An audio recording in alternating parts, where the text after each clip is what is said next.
Hey everyone!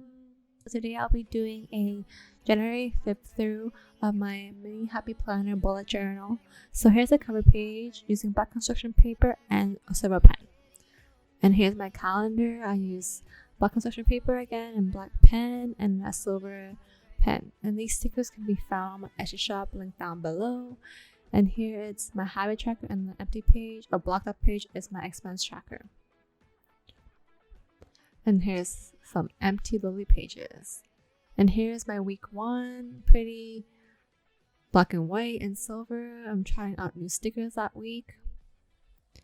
Here's my week 2, which is spread into 3 pages because the boxes are humongous. And then here's my quote page, today, now, present. I love this one too, the spread, the black and silver. I'm using a brush pen for the black background. And then here's a simple one too, just using my black and silver pen and some stickers. This is my other favorite spread. Simple and clean and right to the point, and using a holographic washi tape. And goodbye January. Thanks for watching. Hope you guys like this video and more videos coming soon.